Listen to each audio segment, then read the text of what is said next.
ये आपका संपादकीय पाठ है आज का, एडिटोरियल वाला। और मैं आप लोगों से हमेशा कहता हूँ कि जो महत्वपूर्ण आर्टिकल्स रहते हैं, एडिटोरियल रहते हैं, उनके बारे में एक सामान्य जानकारी जरूर रखा करिएगा। ये आपको प्रीलिम्स में, मुख्य परीक्षा में, इंटरव्यू में हर जगह मदद पहुंचाते हैं।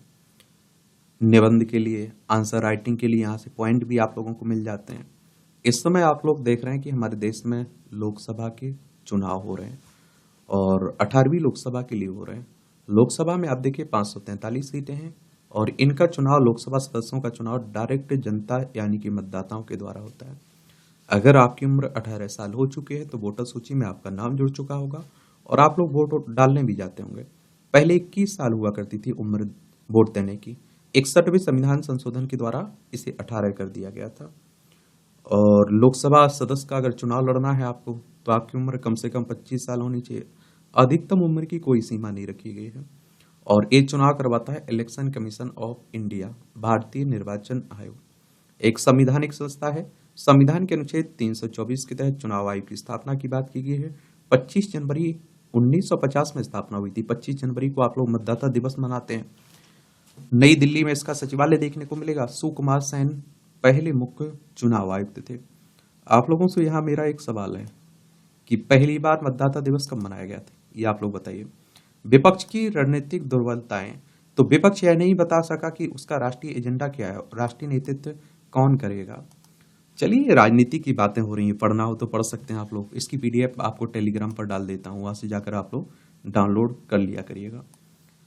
आजकल आप देखते हैं कि जो आर्टिकल्स लिखते हैं वो भी कई बार उन पर भी सवाल खड़े होने लगते हैं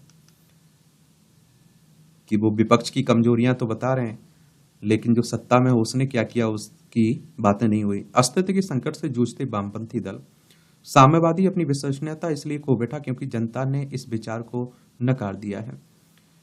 इससे बाद लोकसभा चुनाव में केरल को छोड़कर अन्यत्र कहीं भी वामपंथी दल प्रभावी नहीं दिख रहे हैं। उस बंगाल में भी नहीं जहां उन्होंने 3 दशक से अधिक समय तक आप देखते हैं कि शासन किया, वहां अब वे कांग्रेस के भरोसे हैं। और यही हाल तमिलनाडु और उन राज्यों में भी है जहां भी कभी थोड़ा बहुत असर रखते थे। ध्यान रहे कि सोशलिस्ट पार्टी के बाद अब भारतीय कम्युनिस्ट पार्टी भाकपा राष्ट्रीय स्तर पर मान्यता प्राप्त राजनीतिक दल नहीं रही है। 2019 के लोकसभा चुनाव में भाकपा को तमिलनाडु से केवल 2 सीटें मिली थी। चुनाव में निर्धारित मत प्रतिशत तथा सीटें नहीं मिलने के कारण पिछले साल उसने राष्ट्रीय पार्टी का दमगा छिन गया है। ऐसा तब हुआ जब सोवियत क्रांति के बाद मार्क्स और लेनिन एवं साम्यवादी विचार को मानव मुक्ति का महामंत्र घोषित कर दिया था। और भारत के नेता आप देखेंगे और संगठन भी अपने को कम्युनिस्ट सोशलिस्ट विचार का वाहक मानकर इतराते थे। भारत में जिस नेहरू वियन मॉडल की चर्चा होती है उसमें साम्यवाद भी शामिल था। और आप देखिए, साम्यवाद और समाजवाद एक ही सिक्के के 2 पहलू कहे जाते हैं। समाजवाद का भूत इस प्रकार सवार था कि आपातकाल के समय इंदिरा गांधी ने इसे संविधान की प्रस्तावना में शामिल भी कर दिया था और प्रथम लोकसभा के गठन के लिए देश में राज्य केंद्र शासित प्रदेश मिलाकर 26 राज्यों में चुनाव हुए थे और जिनमें से कांग्रेस पार्टी से ने 24 में जीत दर्ज की थी। जिन 2 जगहों पर उसे सफलता नहीं मिली थी उनमें से एक राज्य त्रिपुरा था, जहां दोनों सीटों पर कम्युनिस्ट पार्टी के उम्मीदवार जीते थे। और तब त्रिपुरा के अलावा मद्रास, बंगाल तथा उड़ीसा में उसे चुनावी सफलता मिली थी तथा वह कांग्रेस के बाद दूसरे नंबर की पार्टी थी। 1957 के लोकसभा चुनाव में भी वह 9 राज्यों से 27 सीटें जीतकर देश की दूसरे नंबर की पार्टी बनी रही और 1962 के चुनाव में उसे 7 राज्यों से 29 सीटें प्राप्त हुई थी। 1964 में कम्युनिस्ट पार्टी का भाकपा और माकपा, मार्क्सवादी कम्युनिस्ट पार्टी के रूप में विभाजन हुआ। विभाजन के बाद भी दोनों वामपंथी दलों 9 राज्यों से 42 सीटें जीते थे और 1967 के चुनाव में भाकपा माकपा से आगे थी, पर उसके बाद माकपा बड़ा भाई हो गई और माकपा को चीन समर्थक तथा भाकपा को सोवियत संघ समर्थक पार्टी कहा जाता है। चीन समर्थक कम्युनिस्ट ने 1962 के चीनी आक्रमण का समर्थन किया था। भारत के दुश्मन देश चीन और पाकिस्तान परमाणु शक्ति वाले देश हैं। इसे जानते हुए भी माकपा के इस बार के घोषणा पत्र में भारत को परमाणु शक्तिहीन बनाने की घोषणा उनके चीन परस्त होने का सबसे बड़ा प्रमाण है। चूंकि आप देखेंगे वैश्विक स्तर पर ही साम्राज्य का पतन हो गया है। अतः आज भारत के साम्राज्यवादी यानी कि कम्युनिस्ट भी अपनी पहचान के संकट के दौर से गुजर रहे हैं। भाकपा के बाद अब माकपा के ऊपर भी खतरा मंडरा रहा है। 2014 के लोकसभा चुनाव में बंगाल में उसे 22.96% मत मिले थे, जो 2019 में घटकर 6.34% रह गए। और 2021 में के बंगाल विधानसभा चुनाव में उसे मात्र 4.71% मत मिले थे।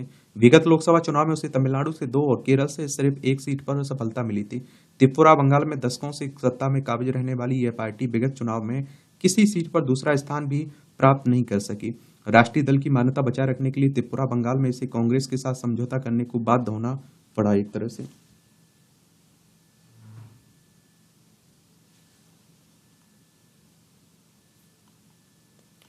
केरल को नजरअंदाज करते हैं तो कांग्रेस कम्युनिस्ट दलों के गठबंधन का इतिहास पुराना है। 1980 में इंदिरा गांधी ने सत्ता में वापसी पर जब सभी गैर कांग्रेसी सरकारों को बर्खास्त किया तो उस समय उन्होंने बंगाल त्रिपुरा की कम्युनिस्ट सरकारों को छोड़ दिया था। देश के प्रथम आम चुनाव में सोशलिस्ट कुछ राज्यों से 12 सीटें जीती थे। 1957 में उन्होंने अपना नाम प्रजा सोशलिस्ट पार्टी कर लिया। फिर वे 8 राज्यों से 19 सीटें जीते थे। कम्युनिस्टों से पहले सोशलिस्टों का विभाजन हुआ। विभाजन के बाद भी 1962 में वे 9 राज्यों से 18 सीटों पर जीते थे। बाद में सोशलिस्ट कहे जाने वाले दल टुकड़ों में बंटते गए और अपना राष्ट्रीय पहचान खोते चले गए। अंतिम बार 2009 के चुनाव में लालू प्रसाद यादव की पार्टी को राष्ट्रीय पार्टी का दर्जा मिला, लेकिन 2014 में वह इसका दर्जा खो बैठी और 2019 के लोकसभा चुनाव के बाद भाकपा, तृणमूल और राकापा राष्ट्रीय पार्टी की पहचान बनाए रखने में सफल नहीं रही। अब ये राष्ट्रीय पार्टी नहीं है। राष्ट्रीय पार्टी बनने के लिए टीआरएस ने अपना नाम बदलकर बीआरएस किया, पर उसका यह सपना अधूरा रह गया। और विभिन्न क्षेत्रीय या फिर परिवारवादी राजनीतिक दलों ने राष्ट्रीय पार्टी बनने के लिए जिन तौर तरीकों का उपयोग किया उनमें वे सफल नहीं हो पाए। राजद, तृणमूल, राकापा के बाद अब आम आदमी पार्टी ने के ऊपर भ्रष्टाचार के गंभीर आरोप लगे।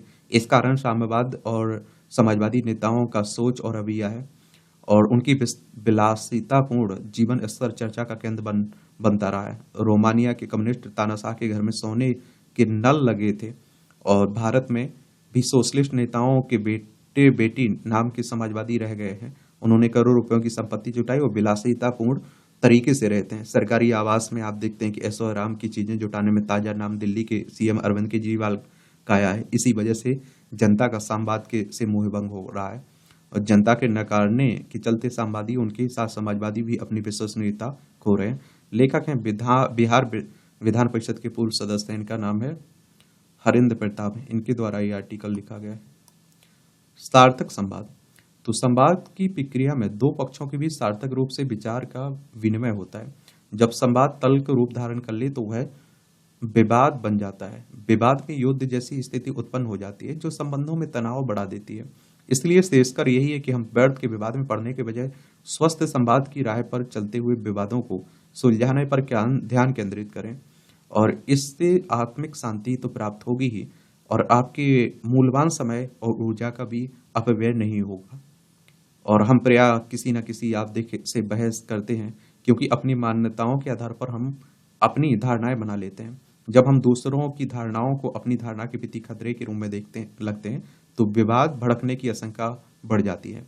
इतिहास साक्षी है कि विश्व में छिड़े बड़े बड़े युद्धों के पीछे विचारों में मतभेद और मान्यताओं का संघर्ष एक प्रमुख कारण रहा है। इसलिए अपना दृष्टिकोण रखते हुए दूसरों के विचारों के प्रति सहिष्णु बने रहना ही उचित है।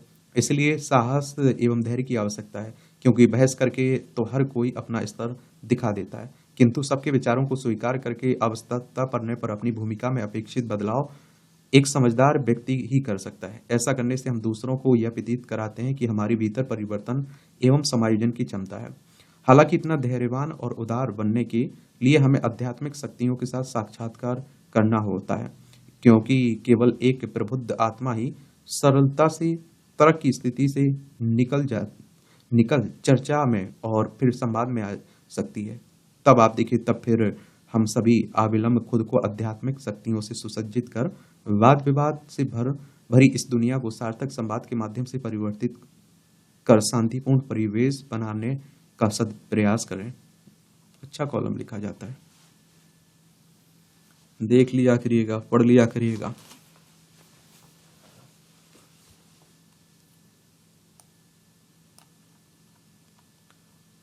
चुनाव प्रचार की सुविधा, तो आप देखते हैं कि दिल्ली के मुख्यमंत्री को अंतरिम जमानत मिल गई ना। तो सुप्रीम कोर्ट ने दिल्ली के मुख्यमंत्री और आम आदमी पार्टी के संयोजक अरविंद केजरीवाल को चुनाव प्रचार के लिए 21 दिनों की जो अंतरिम जमानत दी, उस पर सवाल उठने स्वाभाविक हैं और उन्हें जेल से बाहर आने की विशेष सुविधा केवल इसलिए दी गई ताकि वह चुनाव प्रचार कर सकें। सुप्रीम कोर्ट ने केजरीवाल को जमानत देते हुए कुछ शर्तें लगाई हैं। वह मुख्यमंत्री कार्यालय और सचिवालय नहीं जा सकेंगे, जिस मामले में जेल में हो उस पर कुछ नहीं बोलेंगे, गवाहों से संपर्क करने की कोशिश नहीं करेंगे, उन्हें चुनाव प्रचार खत्म होते ही फिर से जेल में लौटना होगा। इसका अर्थ तो यही है कि सुप्रीम कोर्ट उन पर लगे आरोपों को गंभीर मान रहा है, या फिर आप देखिए कि फिलहाल उन्हें निर्दोष मानकर नहीं चल रहा है। और सुप्रीम कोर्ट ने चाहे जिस आधार पर यह पाया हो कि केजरीवाल को चुनाव प्रचार की सुविधा मिलनी चाहिए, लेकिन क्या किसी नेता की ओर से चुनाव प्रचार करना मौलिक या संवैधानिक अधिकार है? यदि है तो क्या वह अन्य नेताओं और खासकर ऐसे नेताओं को भी मिलेगा जो अपने दल या संगठन के प्रमुख या वरिष्ठ नेता है? इसकी अनदेखी नहीं की जा सकती कि कई छोटे छोटे दलों के नेता दागी किस्म के हैं। क्या अब उन्हें वैसी ही सुविधा मिला करेगी जैसी केजरीवाल को मिली है? और सुप्रीम कोर्ट ने प्रवर्तन निदेशालय ईडी की यह दलील ठुकरा दी है कि केजरीवाल को जमानत में से एक खराब नजीर कायम होगी, क्योंकि देश में कहीं ना कहीं चुनाव होते रहते हैं और कल को खालिस्तान समर्थक अमृतपाल सिंह भी इसी आधार पर जमानत मांग सकता है। सुप्रीम कोर्ट की नज़र में अमृतपाल का मामला केजरीवाल के मामले से अलग है, लेकिन क्या इससे अमृतपाल जैसे लोग अदालत का दरवाजा खटखटाना बंद कर देंगे? प्रश्न यह भी है कि जिस आधार पर केजरीवाल को जमानत मिली है, क्या उसी आधार पर झारखंड के पूर्व मुख्यमंत्री हेमंत सोरेन को भी मिलेगी? हाई कोर्ट की ओर से अपनी जमानत याचिका खारिज किए जाने पर वह सुप्रीम कोर्ट गए थे, जहां उनके अगले सप्ताह आने को कहा गया। हो सकता है कि उन्हें भी राहत मिल जाए, लेकिन तब तक तो झारखंड की कुछ सीटों पर मतदान हो जाएगा। क्या उनका दोष यह है कि उन्होंने अपनी गिरफ्तारी के पहले त्यागपत्र दे दिया और जेल से सरकार चलाने की जिद नहीं पकड़ी? न्याय समानता के सिद्धांत की मांग करता है। केजरीवाल को मिली जमानत इसलिए भी सवाल खड़ा करने वाली है कि अतीत में कई प्रमुख नेताओं को चुनाव प्रचार के लिए जमानत नहीं मिली और इसकी भी अनदेखी नहीं की जा सकती। केजरीवाल को चुनाव के मौके पर इसलिए जेल जाना पड़ा और शराब घोटाले में उनकी गिरफ्तारी पर सुनवाई इस कारण नहीं हो सकी क्योंकि वह कई महीनों तक प्रवर्तन निदेशालय के समन की अनदेखी करते रहे। और सुप्रीम कोर्ट की बात करें तो सर्वोच्च अदालत हमारी है और संविधान के अनुच्छेद 124 के तहत इसकी स्थापना की बात की गई है। 28 जनवरी 1950 में स्थापना हुई थी।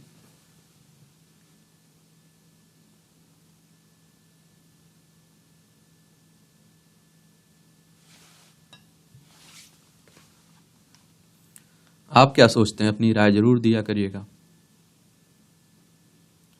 ये आस्था की चारधाम यात्रा, उत्तराखंड हिमालय की चारधाम यात्रा अक्षय तृतीया पर्व पर यमुनोत्री, गंगोत्री और केदारनाथ धाम के कपाट खुलने के साथ शुरू हो गई है और 12 मई को बद्रीनाथ धाम के कपाट खुलने के साथ यात्रा पूर्णता को सब प्राप्त हो जाएगी। और चारधाम यात्रा को लेकर इस बार देश भर के श्रद्धालुओं में जबरदस्त उत्साह दिख रहा है। इसका प्रमाण यह है कि चारधाम के लिए अब तक हो चुके 23 लाख से अधिक रजिस्ट्रेशन। मौसम ने साथ दिया तो तय मानिए कि इस बार यात्रा पिछले सारे रिकॉर्ड तोड़ देगी। यात्रा का वर्णन निश्चित रूप से सुखद है, लेकिन इसके आलोक में यह ध्यान रखा जाना भी जरूरी है कि प्रकृति के नियमों की अवहेलना ना हो। और वस्तुतः उच्च हिमालयी क्षेत्र में होने के कारण चारों धाम बेहद संवेदनशील भी हैं।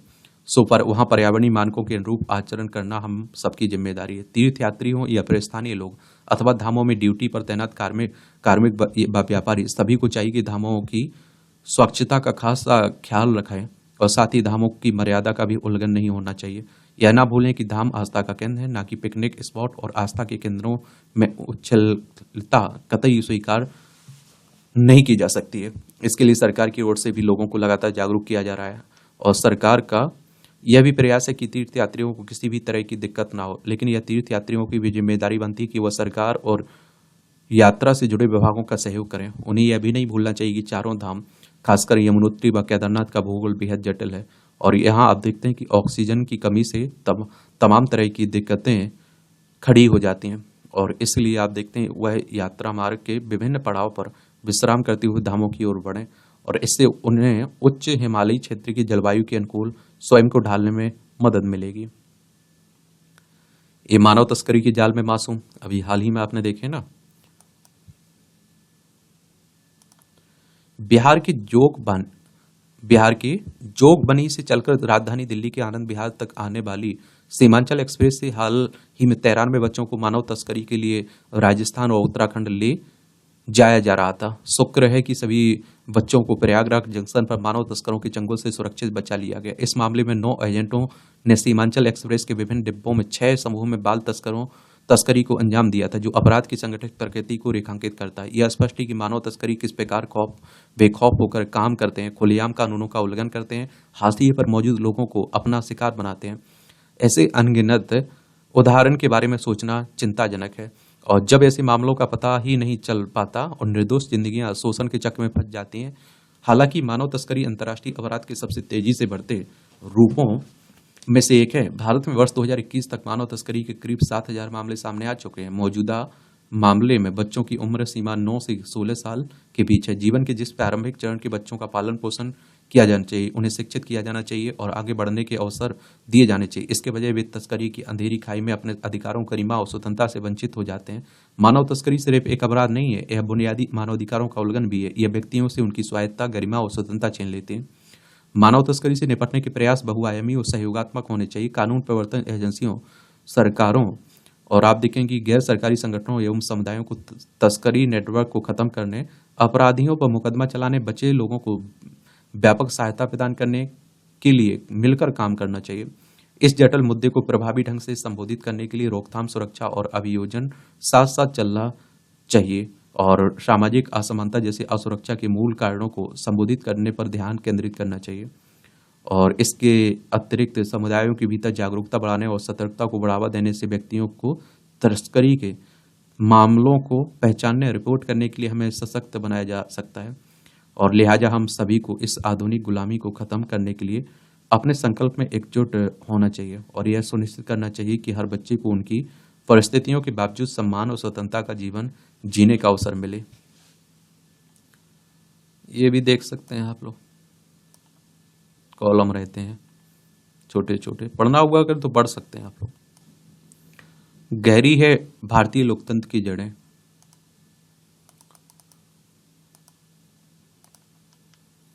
अब देखिए, देश में जैसे जैसे चुनावी सरगर्मी बढ़ रही है और वैसे वैसे केंद्र की भाजपा सरकार पर विपक्ष की ओर से एक बेबुनियाद आरोप भी लगाया जा रहा है।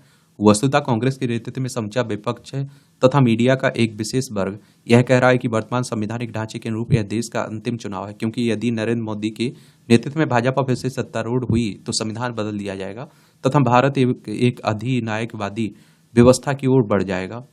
और विपक्ष में ने लोकतंत्र बचाओ, संविधान बचाओ का अभियान चला रखा है और इसे चुनावी मुद्दा बनाने का भरपूर प्रयास भी किया जा रहा है।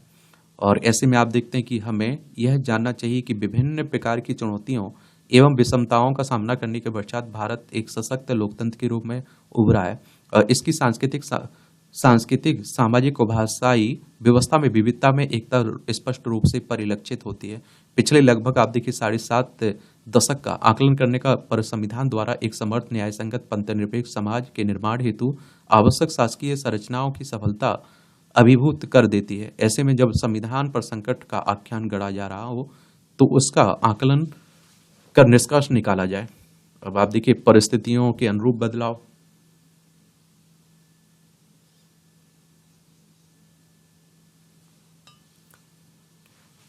ये आप देखिए क्या संविधान सदैव स्थिर होने चाहिए। कुछ देशों ने अपने संविधान को बदलती परिस्थितियों के अनुरूप बदलने के लिए उसे पूरा ही बदल दिया और यह कोई असामान्य घटना नहीं है। उदाहरण स्वरूप सोवियत संघ ने 74 वर्षों के अपने अस्तित्व में 4 बार यानी कि 1918, 1924, 1936, 1977 में संविधान बदल डाले। रूस का वर्तमान संविधान 1993 में आया था। भारत ने 26 जनवरी 1950 के दिन संविधान लागू किया था, जो अभी तक भारत की व्यापक रूपरेखा का निर्धारण कर रहा है। और संविधान सभा ने दूरदृष्टि का परिचय देते हुए भविष्य में आने वाली बदलाव का प्रावधान भी कर लिया था। कोई भी संविधान बिना परिवर्तन के नई परिस्थितियों से उपजे प्रश्नों का हल नहीं निकाल सकता है। इसलिए भारतीय संविधान समय के अनुरूप ढल सकता है और आवश्यकता अनुसार सामाजिक परिवर्तन को समाहित कर सकता है। संविधान के अनुच्छेद 368 में संशोधन प्रक्रिया का प्रावधान है जो तनिक जटिल है। संसद के दोनों सदनों लोकसभा तथा राज्यसभा के में 2/3 बहुमत के द्वारा ही संविधान में संशोधन किया जा सकता है। प्रथम दृष्टा यह प्रतीत होता है कि बहुमत प्राप्त कर सरकार के लिए यह एक सुलभ प्रक्रिया होती है, परंतु ऐसा नहीं कि क्योंकि संविधान संशोधन संसद के दोनों सदनों में अलग अलग पारित होता है और जिसके लिए संसद में के संयुक्त सत्र की व्यवस्था नहीं है। वैसे भी अभी तक केवल 3 बिल ही संसद के संयुक्त सत्र में पारित किए गए हैं। संशोधन की आवश्यकता, थोड़ा पीछे चलें तो वर्ष 2000 में अटल बिहारी वाजपेयी सरकार ने जस्टिस वेंकट चेलैया की अध्यक्षता में संविधान के कामकाज की समीक्षा करने के लिए राष्ट्रीय आयोग का गठन किया था। इस आयोग ने 2002 में अपनी रिपोर्ट प्रस्तुत की थी और आप देखते हैं कि आयोग की रिपोर्ट को लागू नहीं किया गया, परंतु NCRWC के संदर्भ में की शर्तों में स्पष्ट रूप से निर्दिष्ट किया गया था कि आयोग को संसदीय लोकतंत्र के ढांचे के भीतर और संविधान की आधारभूत संरचना या बुनियादी विशेषताओं में हस्तक्षेप किए बिना संविधान में किए जाने वाले परिवर्तनों की सिफारिश करनी चाहिए और बदलते समय के अनुसार संविधान में यथोचित परिवर्तन अवश्यंभावी है और अवश्यभावी है, अन्यथा वह एक जड़ दस्तावेज बनकर रह जाएगा जो कभी भी एक प्रगतिशील एवं आकांक्षी राष्ट्र का मार्गदर्शन नहीं कर पाएगा। संवैधानिक संशोधन उन्हीं आकांक्षाओं को क्रियान्वित करते हैं। जैसे जैसे देश आगे बढ़ता है उसकी महत्वाकांक्षा और तीव्र होती है। 2018 में मोदी सरकार द्वारा 102वें संविधान संशोधन से राष्ट्रीय पिछड़ा वर्ग आयोग को संवैधानिक दर्जा प्रदान करना उसी दिशा में उठाया गया कदम है। निराधार आशंका, तो इस बीच सरकार के विरोधियों द्वारा लगातार यह प्रयास किया जा रहा है कि जनमानस में सरकार को लेकर आशंका उत्पन्न की जा रही है ताकि ऐसे लगे वर्तमान समय सरकार संविधान को कुचलना चाहती है और नागरिकों विशेषकर अल्पसंख्यकों के मौलिक अधिकारों का हनन करना चाहती है। मोदी सरकार के सत्ता में आने के पूर्व 2014 के आसपास भी ऐसा ही माहौल बनाने का प्रयास किया गया था। उस समय पंथनिरपेक्षता पर खतरा बताया गया था और आज संविधान पर भाजपा के आने पर एक हिंदूवादी फांसीवाद राष्ट्र की परिकल्पना इस भय विस्तार की परिणति है, अभी यही जारी है और सरकार के कार्यों और क्रियाकलापों का आकलन अवश्य होना चाहिए और वस्तुनिष्ठ मापदंडों पर होना चाहिए, परंतु इन मापदंडों पर विपक्ष का प्रदर्शन मोदी सरकार से भी निम्न प्रतीत होता है। शायद इसलिए इस बार संविधान की आड़ में जनता को भ्रमित करने का प्रयास किया जा रहा है। पिछले एक दशक के मोदी सरकार के कार्यकाल में किसी वर्ग विशेष के लोगों के साथ किसी भी प्रकार का संस्थागत भेदभाव नहीं दिखता है। सरकार का चुनावी संकल्प पत्र की भी सार्वजनिक है। यदि विपक्ष उसमें संविधान के विरुद्ध कुछ लगता है तो उसे चिन्हित करके प्रश्न करना चाहिए। सरकार का भी दायित्व बनेगा कि उन आशंकाओं का निवारण करे। मुझे लगता है कि देखिए, जो भी राजनीतिक पार्टियां अपना घोषणा पत्र जारी करती हैं उस पर बहस होनी चाहिए, उन राजनेताओं को आना चाहिए सामने।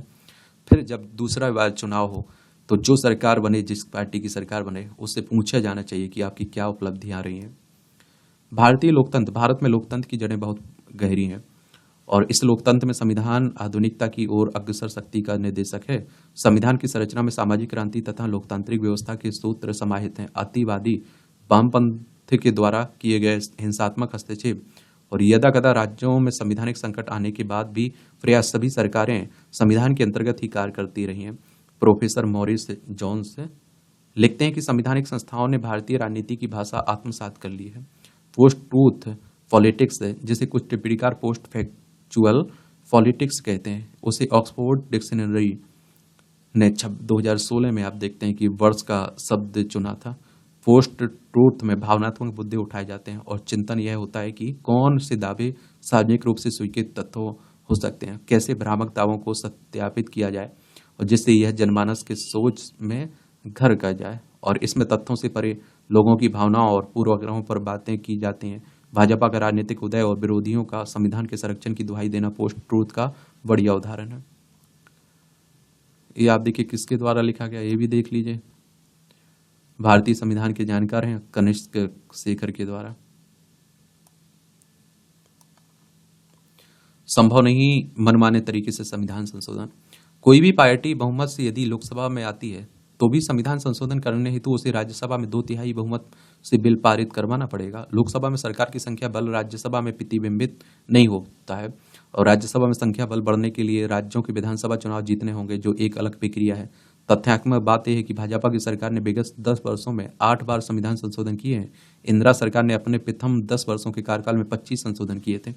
जिसमें कई बार विपक्ष ने सरकार का साथ भी दिया था। उदाहरण के लिए आर्थिक रूप से कमजोर वर्ग के लिए आरक्षण या फिर महिला आरक्षण बिल या राष्ट्रीय न्यायिक नियुक्ति आयोग का गठन, सभी संशोधनों में विपक्ष की प्रमुख पार्टियों ने सहयोग किया है।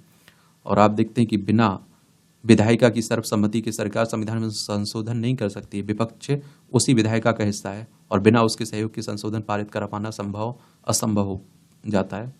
और तो क्या सरकार विपक्ष को राजनीतिक पैंतरेबाजी से धूर्ततापूर्वक निष्क्रिय कर अपना हित साधने हेतु संविधान की मूल भावना से खिलवाड़ कर सकती है? इसका उत्तर जानने के लिए हमें सर्वोच्च न्यायालय के केशवानंद भारती के ऐतिहासिक निर्णय को समझना होगा। 1974 में सर्वोच्च न्यायालय ने केशवानंद भारती केस में संविधान के आधारभूत संरचना के सिद्धांत को प्रतिपादित किया था और विधायिका द्वारा पारित कोई भी संवैधानिक संशोधन इस आधारभूत संरचना के विरुद्ध नहीं जा सकता है। यदि जाता है ये तो सर्वोच्च न्यायालय उसे रद्द कर देगा। केशवानंद भारती का निर्णय 1974 में आया था। तब से आज तक संविधान में 60 से अधिक संशोधन हुए हैं, जिसमें 16 बार सर्वोच्च न्यायालय ने आधारभूत संरचना के सिद्धांत पर संशोधन को परखा है। उनमें से 6 बार सर्वोच्च न्यायालय ने संवैधानिक संशोधन को कुछ हद तक रद्द भी किया है। इस सभी मामलों में उन्हें प्रावधान को रद्द किया गया था जो न्यायपालिका की न्यायिक समीक्षा की शक्ति को छीन कर रही है। उदाहरण के लिए राष्ट्रीय न्यायिक नियुक्ति आयोग के द्वारा सर्वोच्च न्यायालय और उच्च न्यायालयों में न्यायाधीशों की नियुक्ति की प्रक्रिया को परिवर्तित किया गया था। यह संशोधन दिसंबर 2013 में तत्कालीन प्रधानमंत्री मनमोहन सिंह सरकार के नेतृत्व में कांग्रेस ने प्रस्तुत किया था, जिसे नरेंद्र मोदी के नेतृत्व में भाजपा सरकार ने 2015 में पारित करवाया था और सर्वोच्च न्यायालय ने इसे शक्तियों के पृथक्करण के सिद्धांत के विरोध बताते हुए रद्द कर दिया था। और इसी प्रकार आप देखिए सर्वोच्च न्यायालय किसी भी संशोधन को रद्द कर सकता है। आधारभूत संरचना का सिद्धांत न्यायपालिका के हाथों में एक ऐसी शक्ति है जिसने संविधानवाद, न्यायिक समीक्षा तथा न्यायिक सक्रियता को बढ़ावा दिया है। और आप देखिए किसी भी सरकार के लिए, चाहे उसे स्पष्ट बहुमत ही क्यों ना हो, मनमाने ढंग से संविधान में संशोधन करना असंभव हो गया है। दिल मांगे मोर, खरी खरी तंज कसा जा रहा है। चुनाव इस समय चल रहा है तो इस चुनाव की बातें हो ही रही हैं। विश्व में भारत का बढ़ता वर्चस्व, ये भी देख लीजिए।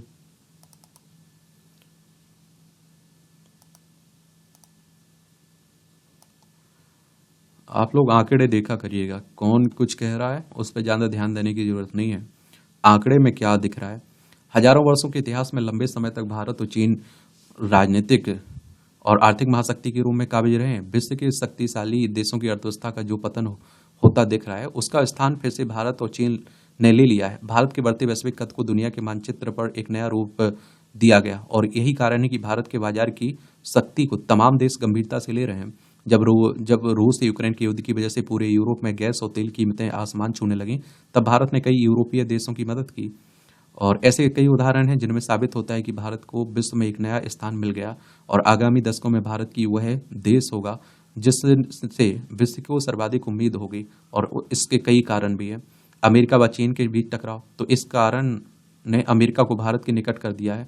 अमेरिका के पास चीन के बढ़ते आर्थिक एवं सैन्य ताकत को रोकने का कोई उपाय नजर नहीं आ रहा है। चीन की नौसेना अमेरिकी नौसेना से भी अधिक आधुनिक हो गई है।